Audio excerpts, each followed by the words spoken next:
Well, hello all and welcome back to another video. I hope you're well. So in today's video we've got another bit of kit that's arrived. Something I purchased off of eBay. Something that I've sort of been wanting for a while, though I've actually got two of them. So before I grab that thing, it is film related. It's about a Bronica ETR medium format. This is a 645 with a 120 back right there. And this is a lovely camera, but what I've always wanted to do is maybe do a bit of some street photography with it, and be able to look through a viewfinder and actually be able to work out what settings I need. The problem I've got with this one right here is it's the one that came with it. But the problem I've got, I'm not sure if you're going to be able to see that. I'm trying to angle it right. Yeah, you can see that little bit of thing going on along with the mirror there. When I actually look through this, it's very kind of hazy. It's not very clear. I think some of the layers and the mirror inside of the viewfinder just corroding over the years. I don't really use this too much because it's so hard to see through. That's why I mainly use the waist level viewfinder, which is this guy right here. I enjoy looking down and then I can pick up this piece right here and just flip it up, and then I can magnify and see that my focus is true and accurate. And this just gives it so much smaller. And if I were to detach the camera from this, which I'll try and do smoothly, you can see just how small the form factor is, and it's really nice. The problem I do have, when I picked up this camera from my friend in Oz, where I got this camera, you can see the battery there. There's no cover, which is unfortunate. So if it rains or if there's any moisture or dirt, it can get into the battery cover. What I typically do though is I've got a little bit of duct tape right here, and what I just do is I put that over there. But it's not a solution I'm happy with, you know. Then if I put this guy on it, then it binds, and I don't want that. So I need a parts camera that works. So and since I want to do some handheld stuff with this and just enjoy using the medium format camera, and yeah, parts for these cameras isn't cheap. Like a little guy like this is the handle that you use to wind on to your next frame. And one of these in Australia, you're looking at about $75 for one of these little things, which is expensive. A back that works in Australia, you're looking at about $200 odd. Something that is in really good nick, something that's going to work like this one right here. I've actually got a roll of Kodak Gold, I think, in there at the moment. Yeah, and I don't want to keep using my phone as a meter when I go out on location and take photos. It just doesn't feel right. I bought another camera, same camera. It's an ETRS, so it's a little bit newer. And what it has is got a viewfinder that has the light meter included, and apparently it works. It's got a 150 lens, which I do have. I think it's this guy right here. So I've got actually some blue tape around here because I didn't want any light leak in this, and I want to do some long exposure photography with this as well. So that's the reason for that. But the camera comes with another one of these lenses. So I'm going to actually go and grab it, less of me rambling on and more of me showing you. So I'll go and grab the box, which is just over there, and I'll come right back. Hang on, I'll just zoom you out so I'll get everything in. So this is the box. I haven't opened it, I've just taken the label off so you can't see where I live. The seller I bought it from on eBay, I didn't realise, but it's from a Leica store. So kind of cool. I think it came from London, I believe it was, or maybe it was Birmingham. So I'm just going to grab my knife, which was in my pocket. Now it isn't. Where has it gone? Where are you? I had a proper knife, and now I'm going to have to use my little baby knife. There's my little knife to get in. Yeah. It's always exciting doing this. I've got no idea what to expect. It's a pretty big box for the size of the camera. Ah, they put more tape in there. That's actually pretty well packed. Get in there. We've got some nice protection in there. Got my invoice, I'll keep that. There's a lot of it. A bit ridiculous. Jesus, could I not find a smaller box? That big box for this. It looks like I've got something else. I've got a camera strap by the look of it, and the battery. They actually supply me with a battery. How cool is that? And there's the strap in there. The camera and the lens is in here. Apparently it's in excellent condition.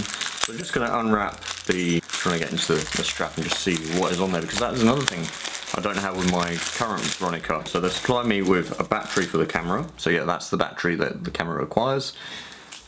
Thankfully, I've got a bunch of those already. That's pretty handy already. Here is the lens strap, which looks in remarkable condition, and it looks lovely. So let's get into this. I'll just grab my trusty little knife out again with the keys, which is probably going to be great for my audio. I'll just cut into here. They've really done a nice packaging job on this camera.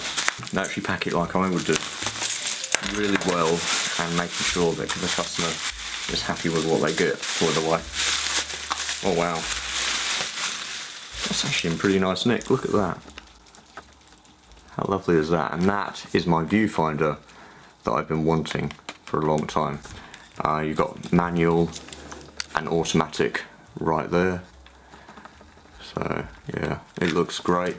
And on the other side you've got your ASA, which is your ISO basically, but ASA is what they use for film. So yeah, if you see that, then yeah, it's still the same, it's just a different abbreviation for it. But yeah, we've got the nice 120 film back.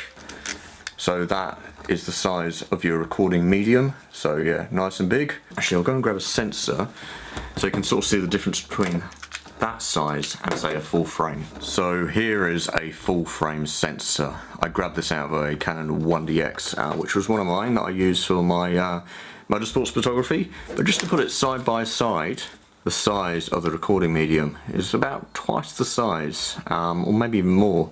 So yeah, it's quite a difference. You're never really going to get any higher resolution than film, no matter how high you go with megapixels. You know, the film has basically limited in, if you convert it to digital by the technology that you use to scan it, take it to the dark room and, you know, do prints in the lab. Nothing surpasses film. The ease and the cost of it is far cheaper to go with digital. Detach the viewfinder, there's a little button right there, slide it back, and there's the lovely focus screen. So yeah, that's the focus screen for the camera, which you look through to the lens right there. Yeah, and the battery, oh great, I've even got the battery cover. So I could put this on my camera and just use this as a spare camera. If something happens to mine, if I drop it or the shutter no longer works, I can keep this camera and I can have it as my spare. Yeah, I've got my little winder here as well, which is hard to come by. Everything here is actually really hard to come by. So if I take a photo, because we've got it in multiple exposure right now, it should take a photo. And then you can wind it on. It just, yeah, you can see. So now it would be taking the photo, and it's not until you wind it on, then that mirror comes back down. How's the back though? Is it in good nick? Let's have a look. To open the back, you pull these levers together, and then it opens. Don't think there's any film in there. There should be a spare spoil, which I think this guy is. So that's where your film sits in there, and this is where you load your film onto. So currently you would put your spoil down here. So how I normally do it is I just move the spoil and I push up. That releases that little bit there, and then I move it across. Now I push this one here up, and I can put that in there. So yeah, that's how it goes. There's an arrow, so yeah, you wind it on like that way, and then you pull it over this way. Film faces this side, obviously, because that's where the light will come onto, and then it spoils onto this, and then at the end of it, the film gets sorted on there, spoil over here that you can use again. So yeah, it looks like that works. It doesn't feel like there's any problems with it, which is great. I do actually have a few rolls of film. I've got some Velvia 50, I've got some ETR 100, and I've got some Kodak Gold 200. I've got some black and white film. I think I've got a one roll of Pan F. Let's see what the maximum shutter speed is on this thing. Still a 500th a second, and manually it goes down to 8 seconds. But you can overwrite this and do manual by unscrewing this screw right here. So there's an A, so if you flick that over, cover that, it'll go to like a manual. That way you'll be able to do as long as you want. There's no problem there. Just remember to make sure that you bring in the failure point of film when it comes to recording over, I think it was over 2 seconds, I think it is. Each film is different. Not sure what I'm going to do with the lens, to be honest. It is in a remarkable condition. It looks mint. So yeah, for the camera itself, the mirror box. Oh geez, that's filthy. Don't know if you can see that in there. Hang on, will it show? I'll try and show it to you. Hang on. But yeah, that is pretty dirty, but very easy to clean. Yeah, I've got some lens solutions. Yeah, so on this one I've got the UV filter for shooting on coloured film. If you're shooting on black and white, you don't really need a UV filter. Well, this lens doesn't have the UV filter.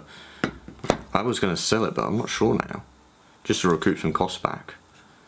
I do love using this 150mm. It's equivalent to probably about a 90mm in full frame format to give you a sense of field of view. There's the aperture preview. I'll just actually knock it down to aperture of probably f22 so you can sort of see how it works. So yeah, it's pretty cool. So when you're out on location and you're going to take a photograph and you want to see what your depth of field is like, you press the depth of field preview and that will allow you to see. So yeah, actually let's have a look at this viewfinder and see how it works. Does it? It's going to be digitalized, so I don't know how you turn it on. That's something else I've got to work out. So actually, how do I work this on? Press a little button down there and then I can rotate it. Exposure comp by the look of it.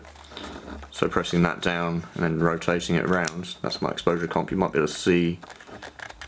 Change the ISO. How do I do that with this? I don't want to break it. There's got to be a way.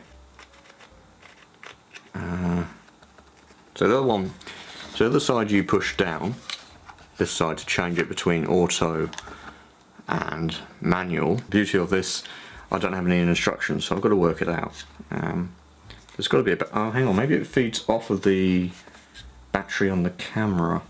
So actually let's pop it on my camera right here. I'll take my viewfinder off because we've got a battery in this right now. There we go. Because yeah, it probably powers off of that. I've got nothing. Let's pop a lens on. Let's use the 50mm, I mean the 150mm that came with the camera. Right there. Let's go manual. Okay, nothing powering on right now. And what's this? Is this a... Oh, there we go. Okay, so I've got to press a button. That's just 2 seconds and 1 second. Oh wow. That's quite smart. So at f22, is that how it works? f22, 15th of a second. If I go 3.5, over 500th of a second. Oh, that's pretty cool. How do I change the ISO? Is it a pull thing? Nope, not a pull. I don't want to force it. It feels like, no, it doesn't feel right. Oh, hang on, there's a button. I thought that was a mount, but you press that down and then it should turn. Yeah, there we go. Show me it's not like linked up to the shutter when you press down. Yeah, if I press that button again, it tells me more than 500 of a second. Let's go f5.6. Let's see what that tells me. 1/25th. Which I've got it on, and then I can easily handheld that and go out and take some photos. That's going to be pretty cool. Wow. Who knew that would actually change my life when it comes to doing some film photography. So when I'm out on location now, I think instead of picking up my phone and using my viewfinder app, which allows me to meter the scene, I'm just going to use this, you know. It's going to give me a far more accurate reading, though it's going to have, like, if there's any light reflecting off like water and stuff or leaves, then it's going to give me a slightly different light reading because it's reflective light versus just, you know, capturing the light as, you know, the... I watched a video on this and trying to remember what the wording was, but I'm not particularly good with that yet because I'm still learning. Film is something that I'm going back to. It's where I started when I was younger. You know, I got my first film camera when I was 4 years old and sort of admire these sort of cameras, and it's just great to have. And I do have a variety of these lenses now. So I've got two of these 150s. I've got a 75mm, which I absolutely love. This is a lovely lens. I've got a 40mm, which is equivalent to about a 28mm lens, 24mm lens, I can't remember, but it's quite wide. And then I've got my lovely 250mm lens. I do have an extender for this, but it seems to bind, so I don't really use it. But yeah, that's a nice long focal length. That looks just beautiful, doesn't it? Just an absolutely beautiful camera. And some people say this is a poor man's Hasselblad.